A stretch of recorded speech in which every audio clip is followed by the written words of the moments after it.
turn the music off here. To be disco punk, whatever this is. There it is. Indie rock.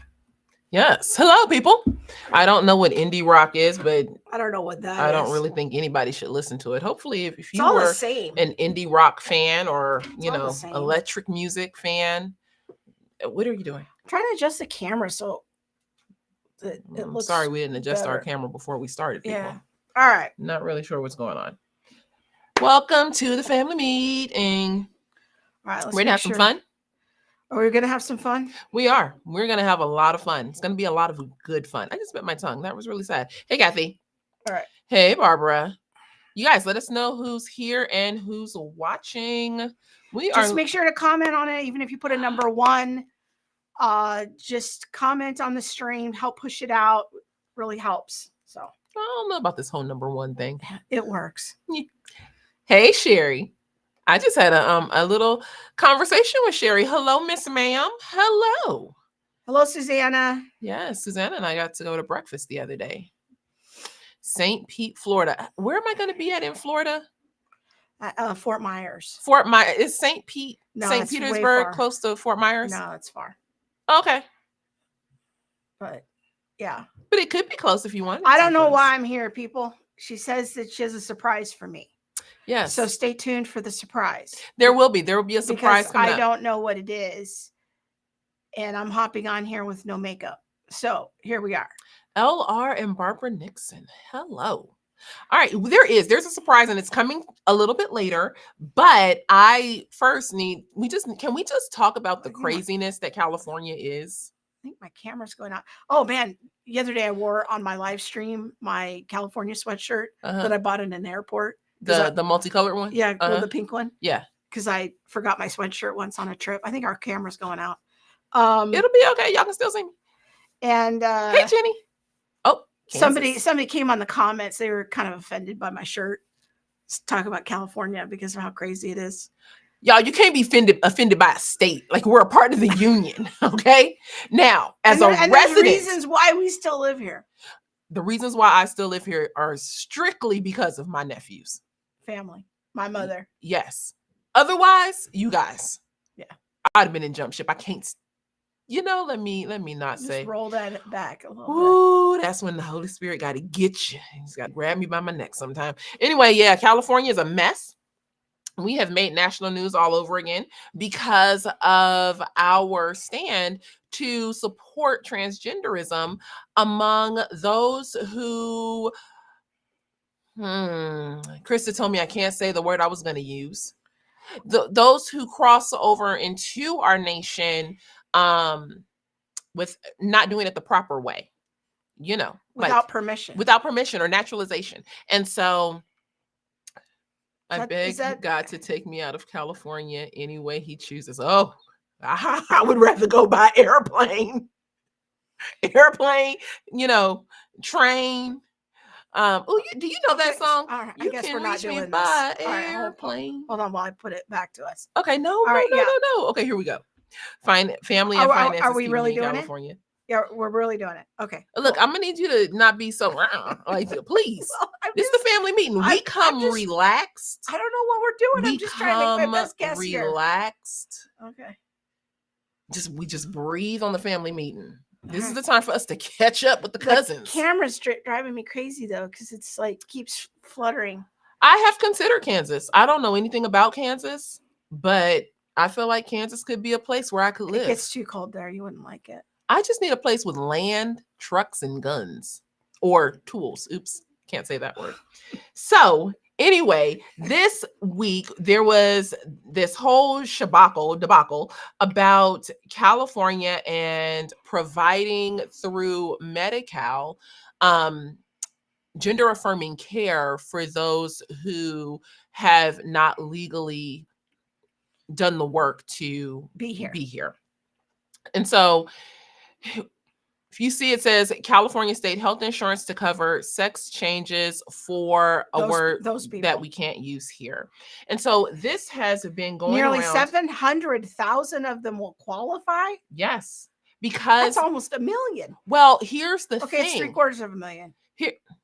Yeah. Here's the thing. It's that there are now new, not this, this is a multifaceted, multi-angled conversation. So many questions. It is not simply that we're providing this service, but that Medi-Cal itself, which is Medicaid in other states, California is just particular, and we call it Medi-Cal. We have our own system.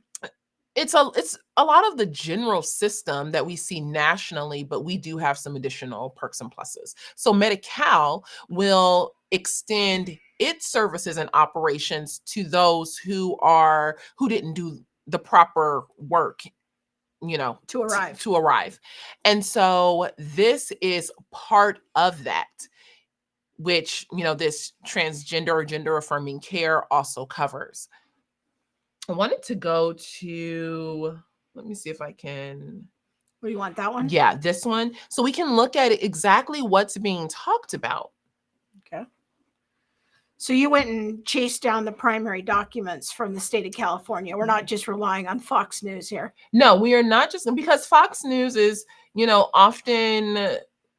They have their own sensationalized POV, shall we say. They do. And I don't want to, be a part of that or, be accused of doing that. So let's see here. Is that the one? Make sure that we have the... Okay, you know what? Let's go to this one first. Okay. Because this is California Healthline.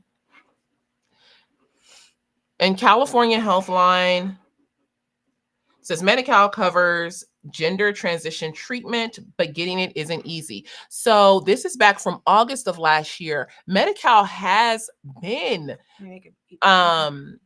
covering this care, or there's been a lot of conversation around should Medi-Cal pick this up, and they did. I actually found some conversation. I'm not sure if it was the exact wording that it, was included in the public medical benefits, but that this is included. So one of the earlier ones that I found, or not earlier, most recent ones I found, was from August of 23. And this talks about a transitioning or queer person in Northern California. And it just lists out their story. And then it goes into saying, let's see. So this person is non-binary. Uses the pronouns they and them. Uses pronouns they, them. It says for over 3 years, they have been undergoing gender transition treatments to take on more feminine physical traits. These treatments have included genital transformation, known as bottom surgery, hormone replacement therapy using estradiol, and electrolysis, hair removal for their face, neck, and chest. All of this paid for by Medi-Cal, California's version of the federal Medicaid insurance program for people with low incomes. So that's what makes it kind of a justice issue then, is because we're dealing with low income people. Well, you're dealing with low income people, but you're also dealing with gender justice. Okay. And looking at how are we treating people who struggle either with gender dysphoria, or, and I've seen conversation of getting away even from the conversation of gender dysphoria, and just, how are we treating people who identify as non-binary, queer, something other than male or female? What is the justice allocated for them? Part of that justice, though, would be considered, mental health. So it would start in the mental health realm, then looking at some kind of chemical treatment or hormone therapy, and potentially a surgery to transition. And so I wanted to talk about this because I do believe there's much justice to be talked about and considered. In addition to the Medi-Cal conversation, which the transgenderism and the Medi-Cal conversation, along with people who have not done the work to properly arrive within our country, is the conversation of, one, just to be clear, Medi-Cal has covered this. This is not, Medi-Cal is only doing this for this one demographic. It is now that this demographic is being able to be included in Medi-Cal, where before a person who hadn't done the work to be here you either need to be, I believe, a child or an elderly person, or have some kind of severely extenuating circumstance.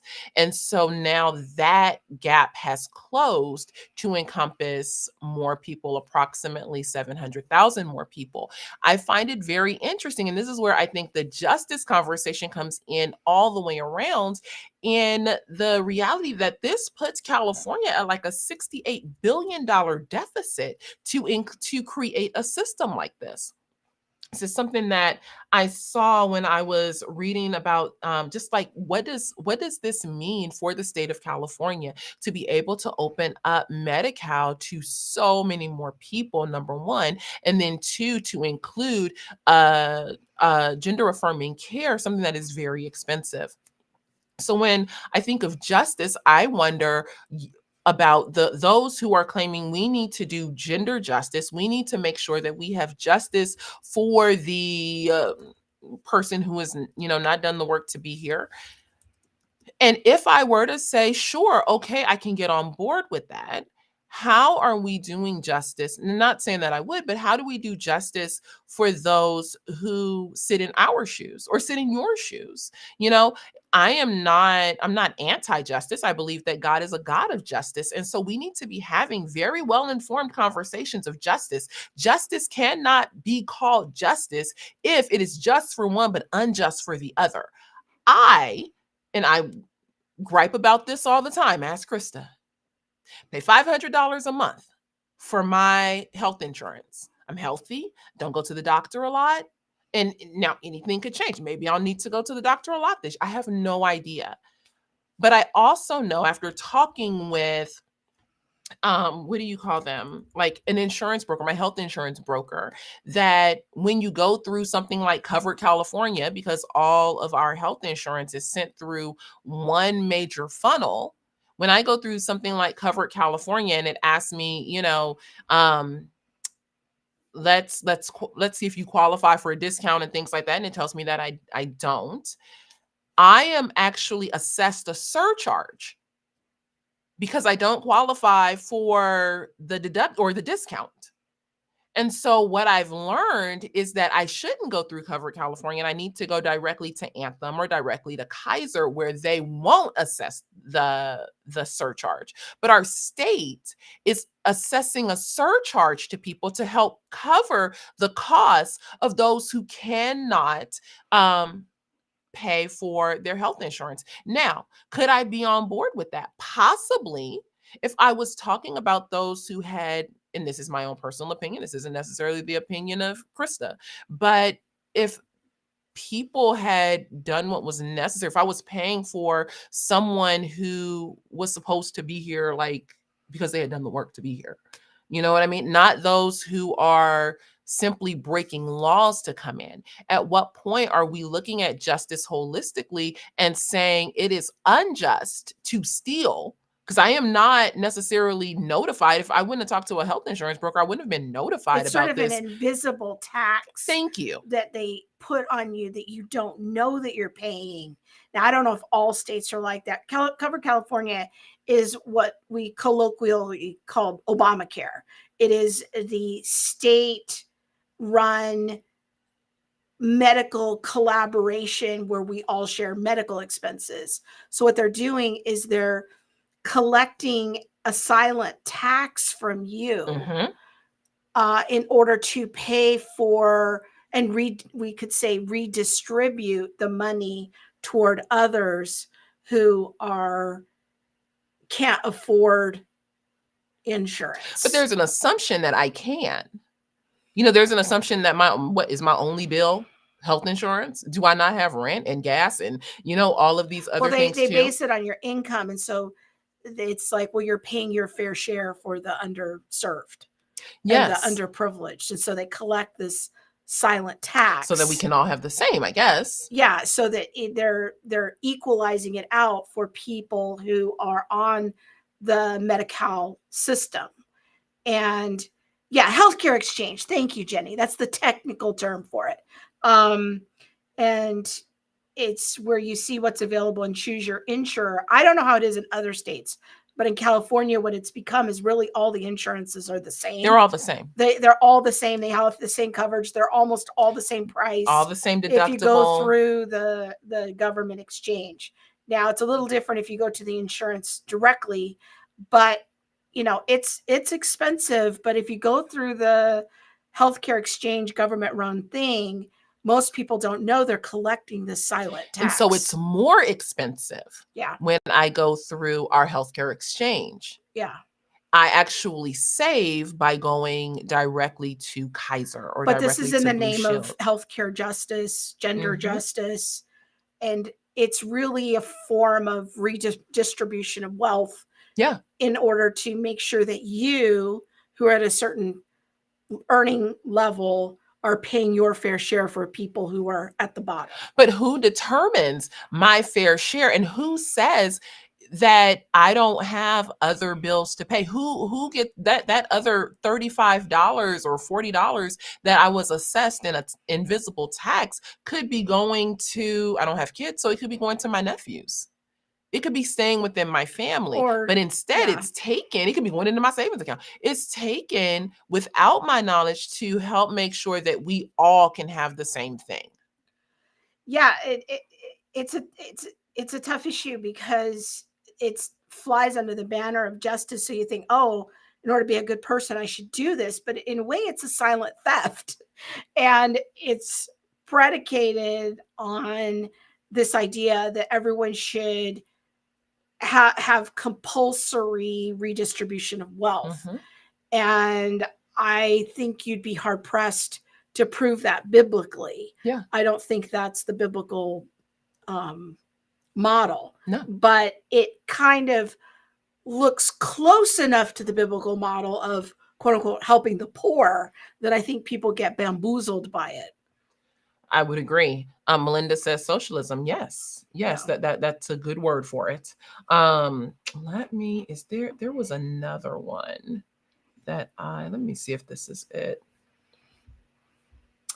This isn't. There was another one that looked at this one. No, but see, this is the one that I was going to show that I didn't see that link, but it actually talks about the adults that can now be brought in. It's not that we are simply working to afford transgender services to this specific category of people. We're bringing this specific category of people under the banner of the insurance that already provides this service. So I wanted to offer clarification about that because there's a lot of communication and things on social media that are flying around saying, look at what California is doing. They specifically are targeting this group to be able to offer this service. That isn't exactly true. What's being done is that we're opening the borders for, so to speak, regarding our health insurance, our state-run or low-income health insurance that allows this service to now be available to people who didn't have the insurance before. Now, this is on the calmatters.org website, which is an official government entity here in the state of California. So, yeah, I think what's important for Christians to understand about this sort of thing is, one is that it's compulsory. Compulsory help for the poor is not a biblical concept. Jesus's teachings is that righteousness is something that is an outgrowth of our love, care, and devotion to him as the Messiah. And so we engage in projects of helping those around us. We used to call it charity, where we would help those around us. But now that we've created this big government-run system of caring for the poor, and it's been gradually escalating since, I would say, World War II and the New Deal. It's now so it's compulsory, and we're so conditioned to it that we don't even realize, oh, wait, it's removed the volitional part of it of helping the poor. Now they just silently take it out of my check and I'm forced to pay into this. That is not the biblical way. That is not the historic Judeo-Christian way. Rather, we help the poor because it's an extension of our love for God, and he puts it in our hearts to do these things.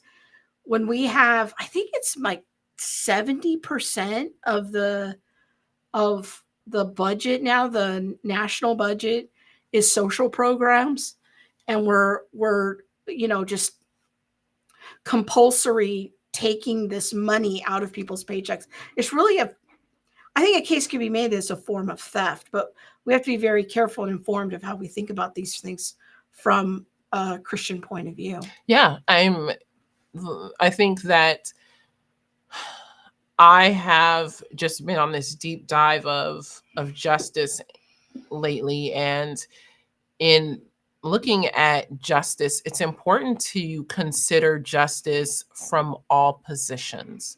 And so while we want to make sure that the poor, the foreigner, the orphan, the widow receive justice, we don't say, well, we can, as long as we're looking out for the orphan, the widow, the foreigner, the poor, as long as we have their back and they're doing justice for them, it's okay for us to do injustice to those who are considered rich or privileged. Yeah. No, or that's to engage in threat. Or to, which would be an injustice. Yeah. And so we want to make sure that love for neighbor extends to all the neighbors. We don't get to love one neighbor and not love the other because of their social condition or social status.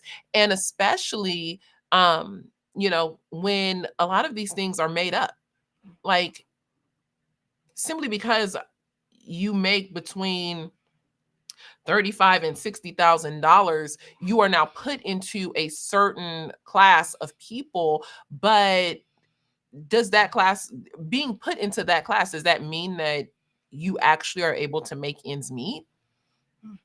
I don't think we think about that in it, but yet because you fall within this bracket for income, the powers that be say, well, you make enough, and so I'm gonna take from you. That's an injustice. Yeah. So I was going to say, that brings us to, that's a good opportunity for us to remind people that the CFBU virtual book clubs start on Monday, and Monique will be actually leading a group on justice through Matthew Martin's book, Reforming Criminal Justice. And he's really trying to forge a path for a more robust Christian framework when it comes to justice and how it works out in the legal court systems. And so if you're somebody who works in the legal profession, law enforcement, social service, maybe even human resources, this would be a great resource for you to consider signing up for Monique's book club. You can also check out all of our other book clubs. We've got one on gender theory. We've got Katie Faust's book on raising your kids in woke cities. We've got Genesis of Gender by Abigail Favali. Yeah, and then from Heartbroken to Hopeful for those parents whose kids have deconstructed away from the faith. So it's your last chance to sign up for the book club. So go to centerforbiblicalunity.com/book clubs to sign up or to find out more information and read descriptions there. That will be a great time, especially if you're feeling alone. One of the reasons we run these book clubs, part of it is to educate people, but also another part of it is to help build fellowship. Yeah. And if you're feeling alone, if you're feeling like you don't have people around you who share your point of view, participating in a book club can be a great way to find some fellowship. Okay, what do we got? What do we got next? Oh, I really want to read this one last thing about Medi-Cal, about the transgender. It's an attachment at the bottom of the email, but I'm just going to read it. It says, in looking at contractual, let me explain what this is. This is again from 2020, just to show you how far this goes back. But many of these laws and bills slip through without people knowing exactly what's happening. This is regarding ensuring access to transgender services, and it looks at Medi-Cal providers and managed healthcare providers. And it is... What page is it that you want to do? You can scroll from the top if you can get it. And then this is the last thing I'm gonna say. I think this has really got me. All right. When it looks at Insurance Gender Non-Discrimination Act, IGNA requires that Medi-Cal or managed care providers provide transgender members with the same level of healthcare benefits available to non-transgender members. The Affordable Care Act and the implementing regulations prohibit discrimination against transgender individuals. This makes me ask the question of, if someone comes in and truly this is a mental health issue and they present a symptom and yet they say, I want to be treated as my gender, the gender that I am in my mind, not necessarily the sex that I was at birth, and the quality of care needed is for the sex assigned at birth, not the gender you are in your mind. I don't know how they, regulate that. Like, as a woman, when I go to the doctor and I might need amoxicillin or something like that, they're going to give me a specific dose. But my brother, who is 2 times my size, if he gets, sick and he needs medicine, I'm not sure that they're going to give us the same dose. But I think that presents a little issue. But what I really wanted to highlight was the contractual obligations. On the second page, it says, for individuals 21 years of age or older, a service is medically necessary. So we've had questions on, when is transgender surgery medically necessary? It's medically necessary or a medical necessity when it is reasonable and necessary to protect life, to prevent significant illness or significant disability, or to alleviate severe pain. For individuals 21 years of age, a service is medically necessary or a medical necessity if the service corrects or ameliorates defects in physical and mental illnesses and conditions. I've highlighted these things because there's not a ton of definition. Now, if I go to some of the footnotes, it offers more context. But a lot of this in things like it ameliorates defects and physical and mental illnesses and conditions. Well, statistically, when we look at people who transition or who go through this, one of the things that we see is the depression level increases or does not change. It isn't that the person who transitions now is, so much lighter and better and in a different mental space. But in looking at, let's see, MCPs must also provide reconstructive surgery to all members, including transgender members. The analysis of whether or not a surgery is considered reconstructive surgery is separate and distinct from a medical necessity determination. State law, speaking of California, defines reconstructive surgery as surgery performed to correct or repair abnormal structures of the body by congenital defects. You skip forward a little bit. In the case of transgender members, gender dysphoria is considered a developmental abnormality. So it's on the same level as an infection, a tumor, a disease, a congenital birth defect. Yes, and it's an abnormality that would require, according to A and B of the obligations, it may require reconstructive surgery for to ameliorate defects and to alleviate severe pain and mental illness. And so this is what's being written into at least California law and the health practices of California, and what health providers are being required to, contractually sign on to. Okay, so that is that. I will not bring that up anymore, but I do have a surprise for you. Okay. I got a surprise for you. All right. You just got a letter. You just got a letter. I wonder who it's from. Okay, so Gen Z Bible, the Gospel by Gen Z. You guys. What foolishness is this? This is great. I received a text from your oldest offspring, and she turned me on to or she sent me a TikTok video actually, and it was someone reading from the Gospel by Gen Z. So I want to read you a little bit of this. Is this going to be silly?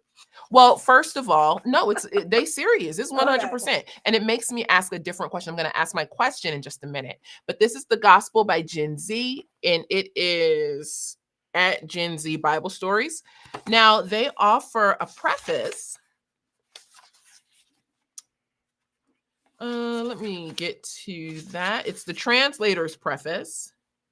The only reason I wrote this book is because enough people have asked me to, but in order to do so, I had to create a coherent story that was both fun and an accurate outline of some roughly representative events of the gospel. So it is not my intention at all to preach or proselytize anyone. That's not my style. I'm strictly a businessman. It's the same reason I made a pick-me girl for God. I don't know what that means. A pick-me girl, like the girl got picked. A pick-me girl, like somebody you want to pick or who wants to get picked. A pick-me girl for God hoodie. After I still don't know what it means. All right, go ahead. Well, you know what? If you don't know what it means, there's a glossary in the back for people like you. People who are over the age of 50. I made a pick-me girl for God hoodie after the comment asking for it. That said, I do hope you enjoy the book you have before you. I have made every effort to make it as funny, lore accurate, and beautiful as I possibly could in the impossibly short amount of time. I foolishly allotted myself. Creating this book has been one of the most enjoyable experiences and rewarding challenges of my life, and I hope you all enjoy it thoroughly. To everyone who made this book possible, I sincerely thank you. Okay, see. The translator's preface, part 2, I guess, and I'll just paraphrase this. He's not a Bible translator. That's basically what he says. I make no guarantee that my translation is accurate. Please consult your own trusted theologians and have them verify the veracity of this book to your own satisfaction. Now, you are my trusted theologian. I'm your friendly neighborhood theologian. You are my friendly neighborhood theologian. So let me go ahead. Oh, I should do the Beatitudes. Maybe we'll do the Beatitudes in just a minute. I need to go to Luke first. And you got 14 minutes. It's okay, people. We'll hang on. Y'all are with me. Let's see. Okay. Now, this is the Annunciation, the announcement of Jesus's birth and how God, chose Mary and all of that. Think, early Luke. I just did a podcast about that. You can check it out on Theology Mom. Was Mary a social justice warrior? Where Father Hayden Butler and I talk about the Annunciation. Well, you guys should talk about this. All right. Mary was a pick-me girl for God. Now, you didn't know what a pick-me girl was, so they have a glossary for people like you. And so if you want to look up pick-me girl, a pick-me girl is a single lady. Oh, I had that all wrong. Like somebody who's waiting to be picked. Okay, so like you. Don't call me no pick-me girl. No. Because I don't want any fool thinking he can just walk by and pick me. No, he need to be right in his mind and in his spirit with Jesus. Okay, Mary was a pick-me girl for God and was simping for him in prayer. When the angel Gabriel appeared to her and said, "Hey, yo, you're a real one and the top G is feeling you." But she thought his compliment was sus and gave him the side eye. So he said, "Baby girl, chill. God sent me to tell you you've passed his vibe check. And low key, he wants you to have the main character. You name him Jesus and they will say he's him. The one prophesied in the divine dad lore, who solos all and who's crushing it never ends. He will take the W from all his ops and his kingdom will go hard forever." She said, "How can this be? Since I promised him my body count will always be 0. Respectfully." He said, "This ain't about cuffing season. For the Holy Spirit will live rent-free in you, and your boy Jesus, boy spelled with an I, Jesus will be a divine bro. Besides, your cousin Elizabeth is with child. She who is already older than a boomer." I'm sorry, I thought that was hilarious. She who is already older than a boomer and whose husband is way past beekeeping age. So Mary said, bet. And Gabriel left her on read, and she let the Holy Spirit cook. So that's the first one. I haven't gotten into the Beatitudes. I want to go to the Beatitudes real quick. So what am I supposed to do with that? I'm gonna ask you a question in just a minute. Don't be sus. On the stream, I can see you already. Just don't be doing it. We gotta love the generation, the Z generation. Oh, the prodigal son. Okay, hold on. I can't find the Beatitudes, so we're gonna go to the prodigal son. Holy Bro began to teach in parables, so that if you know saying, it says IYKYK. Okay. So that if you know saying, there was a spoiled bro who wanted to live his best life. So he manifested it by asking his dad for stacks. He said, Dad, here's half of all my money. Uno reverse. And he received half of all his dad's money. Then he ghosted everyone and hit every club, pulling left and right with that rich kid Riz. But he was always too thirsty, and soon he ran out of stacks. Then all the buzzing went away, and he had to earn his bread. But there was no bread, so he was in his feels mood. Then he realized home was always bussing for free, and that his dad was the only real one who ever stand him. So he entered his sorry era and went home to low-key apologize for being so out of pocket. When he pulled up, he prepared himself to catch hands. But his dad said, let's go. My boy is back. I was wondering if let's go was going to be in here. That's my thing.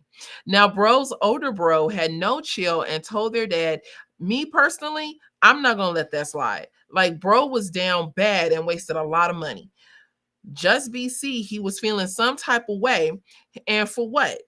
So how you gonna be throwing him a banger?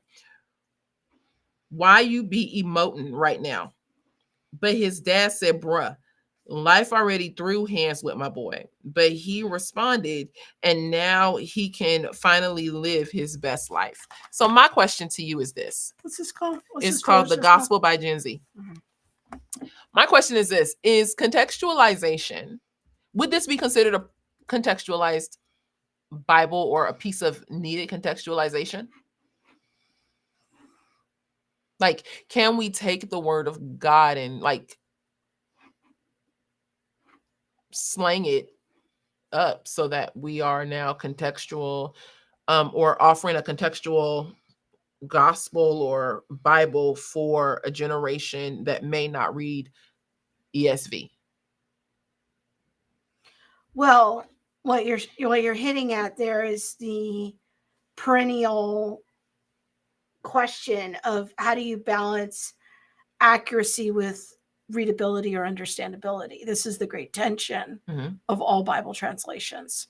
I have a talk about this on my YouTube channel. But we're not on YouTube right now. I mean, we are, but I mean, we need to answer that now. This is the now. Yeah. So, I mean, it's not somebody saying it's kind of like the message. It's not dissimilar to what Ken Taylor did back in the 1970s with the Living Bible, where he took an existing English translation and then he kind of put it into a modern paraphrase. He didn't make any effort to go back to the original documents in the original language. The Message by Eugene Peterson would be another example of an English paraphrase that he was trying to put the Bible into vernacular of everyday language.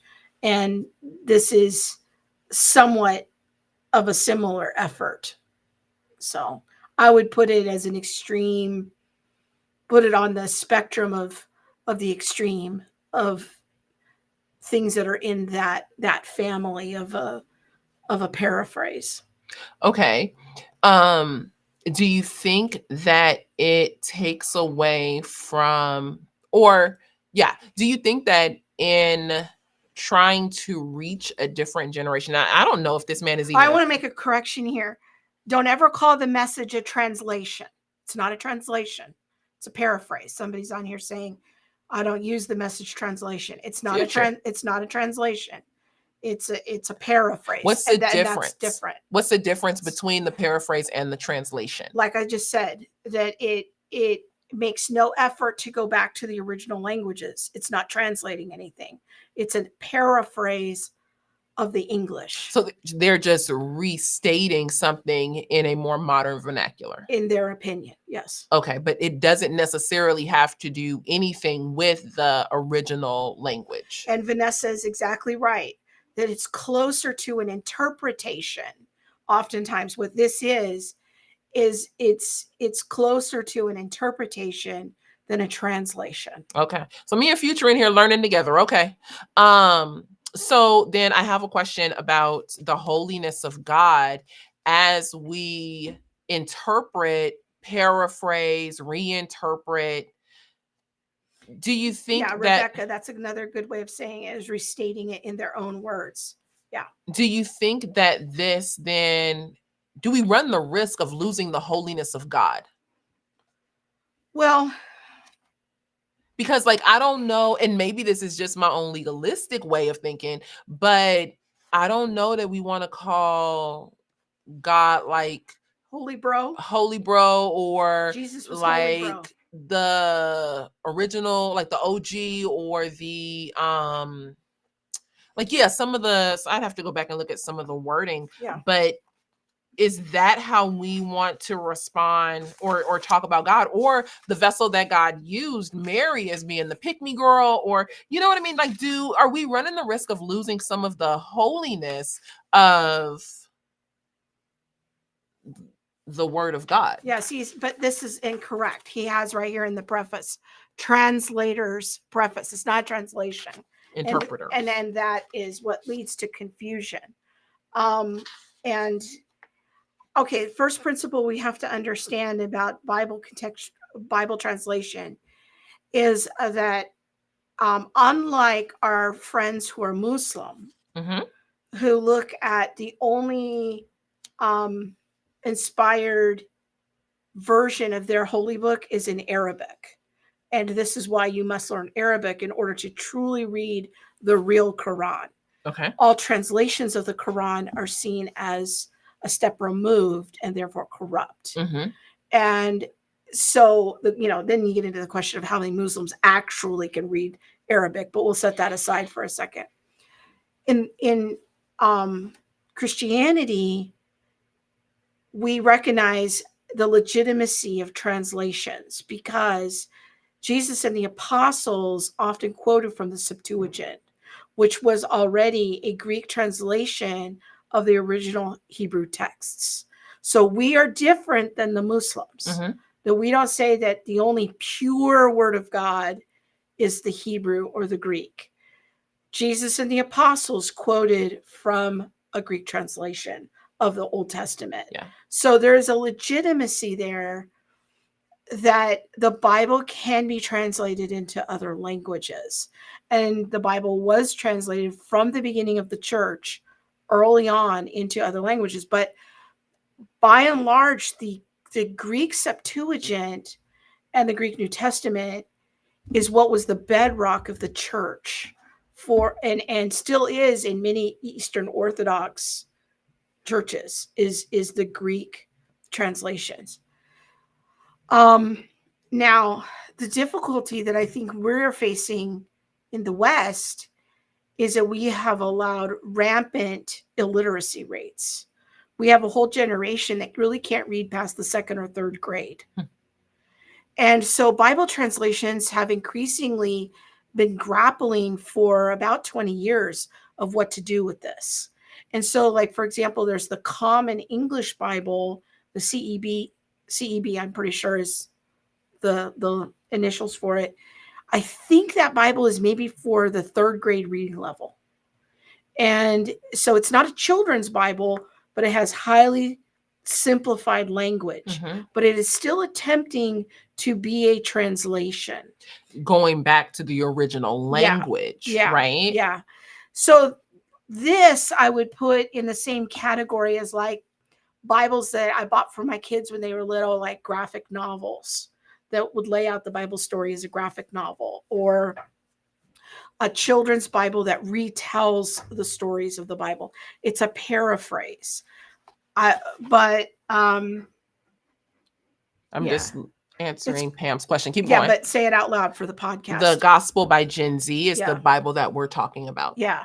So I think that what is difficult in these kinds of, I would put this in the same category as like the graphic children's Bible or children's Bible study or Bible storybooks. That's where I would put that. It's the functional equivalent of that.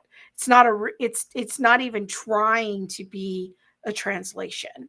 And so I would say it's kind of a colloquial slang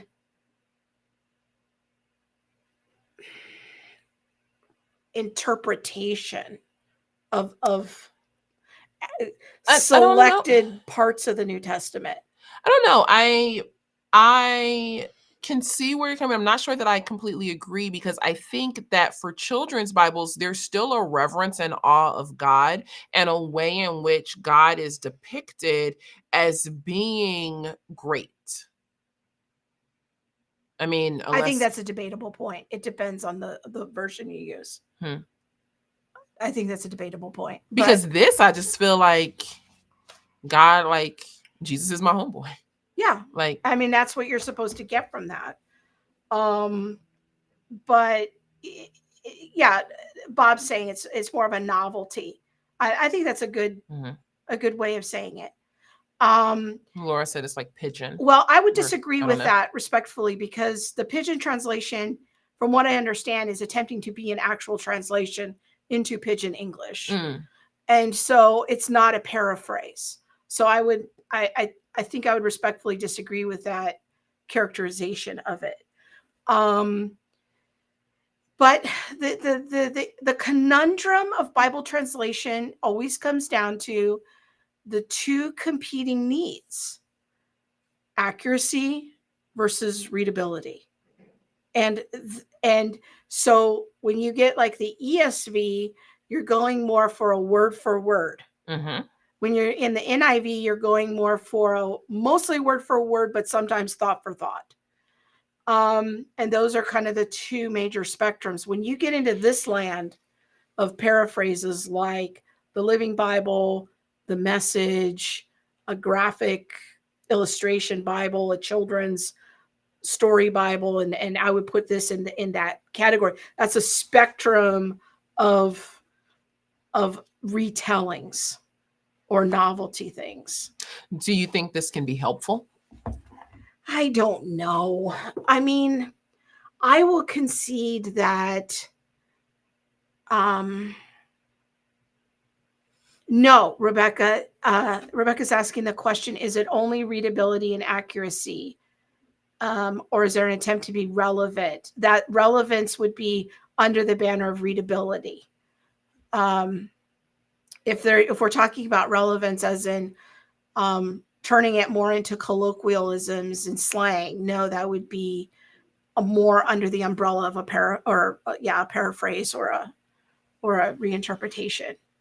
Every Bible translator will tell you that that's the great tension, is those two poles. So can it be helpful? Can it be helpful? Look, I think that there is a very real problem that we are facing in the West of not only low literacy, we have low biblical literacy. So we have two problems that are stacked on top of each other. Can you be biblically literate if you're not even literate? That's a very actually important question, because the Bible has been used in many cultures to teach them their language. In oral cultures where they had no written language until Bible translators showed up, they had the job, and sometimes in even inventing the alphabet and figuring out how to put the words together. And is this similar to what like Elizabeth Elliot did?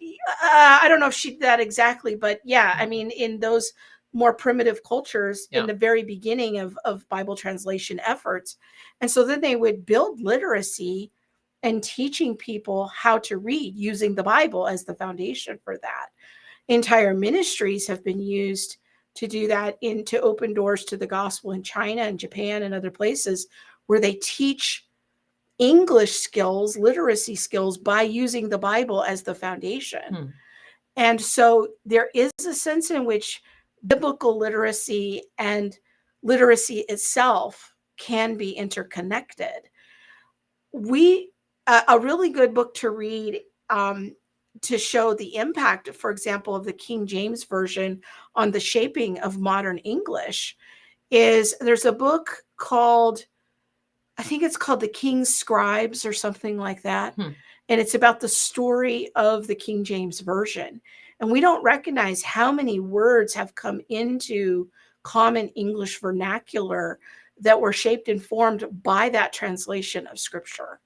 And so you're not asking an insignificant question.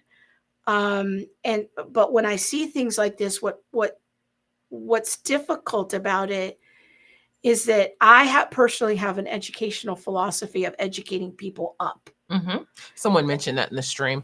Go ahead, keep going. I can find it. So it's difficult because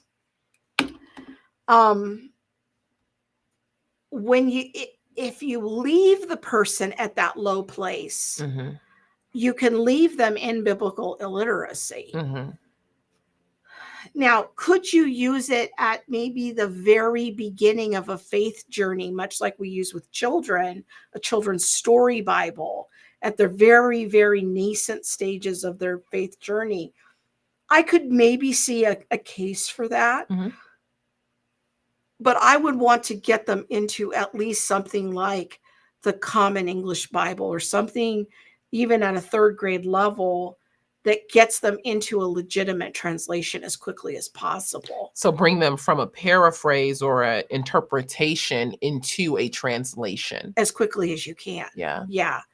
And, you can try to work as you're engaging in discipleship with them on educating them up. But if I was in a deeply urban environment where I was working with a group of people who had no exposure to the church, and they were really just hearing about Jesus, the real Jesus, for the first time, I mean, maybe I could find some usefulness for something like that, just as I would if I was teaching a 3-year-olds or 4-year-old Sunday school class, and we're all using a particular Jesus storybook, and we tell all the parents, hey, this is the one that we're using. But we don't keep them there for very long. By the time they're in first grade and starting to read chapter books, we're transitioning them into a legitimate Bible. So that's my opinion about it. Sylvia says, I would like the Bible to pull us up above our current level of reading, not stoop to the lowest common denominator, so to speak. But maybe that's the teacher in me speaking. I hear you, Sylvia. Yeah. All right. I don't know. Was that what you were looking for in terms of a response? I think for me, I was just wondering, it seems to do away with the holiness of God. I would have to read the whole thing to discern the theology. I'm not even commenting about the theology. I'm only commenting on in principle, the style of it.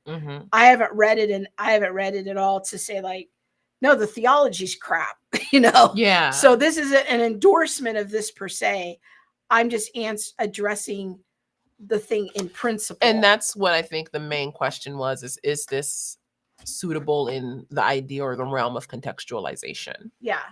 So thanks for doing that, and for being willing to be surprised. Oh yeah. Me and the girls were taking bets on, wonder how this is gonna go.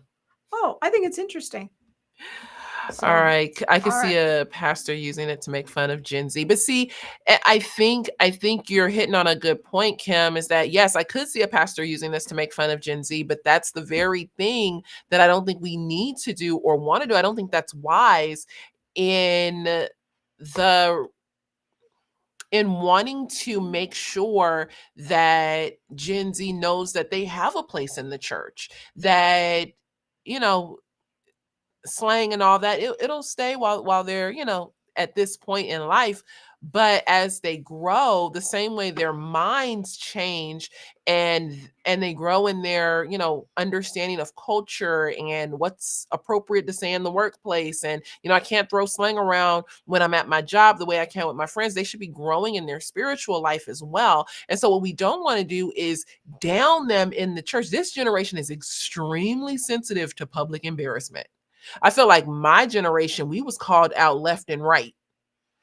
This generation, that doesn't go over so well. And so I don't know that using something like this would be like as a way to poke fun at Gen Z is going to really be helpful, when so much of the feedback, I personally think, is that they hear that they're lazy, that they're, this, that they're, whatever. And even if that is pseudo true, even if they, they struggle with, some things like work ethic and things like that, being able to teach them, this is something that I'm currently learning, being able to teach them rather than down them, to look at these moments as teachable moments, to be able to bring them where they need to go, rather than to be like, look how Gen Z talk, and this is exactly the problem that we have in the church. I think we as the older generation need to be able to kind of curb that conversation to actually mold and form them into Christians that can carry the faith. I want to continue that and comment on Kim's follow-up statement here of the old rules no longer apply. Have you dealt with a cashier under the age of 25 lately? Okay, I'm gonna give an opinion about this from, the old person perspective. I think that a lot of managers still are, Gen X and millennials. You have a responsibility as a manager, especially if you're a Christian, to disciple those under you, whether they're Christians or not. If you're an employer or manager, to disciple those under you. If you find Gen Z annoying, to disciple them into a better way of working. If they've never been shown, like, this is how we work, this is how we fill out the time card, this is what it means to come on time, this is how you take notes in a meeting. And I don't know how we've had these massive gaps in things, but the reality is as a manager, I look at that as being partly my job. Then we can have a conversation about accountability and behaviors and all of that. But I think that we have to start the conversation with us and the older generations, and taking an amount of responsibility. If Gen Z isn't showing up for life well, that's largely on us. And so we, as the employers, if we want things to improve, we're going to have to help them improve, and to work with them and to teach them and to disciple them. This is what we do. If we come into it from the posture of like, hey, they're not showing up very well for work, well, we as Christians are positioned to disciple young people in this way, because our holy book has a lot of instructions about how to work. It has a lot to say, a very robust theology of work. So yeah, I think that the putting down and the despising of Gen Z, I get it, but there's an aspect of it that people in my generation have to take some responsibility for that, because we parented these people. So if we don't like how they're showing up for their lives, that's on us. And we have an obligation to help them and help them improve. So that's my little rant about managerial issues. So yeah. Okay. I think that's it. I have one more thing, but we'll just let it slide. Okay. All righty. All right. Maybe the world will still be talking about it next week.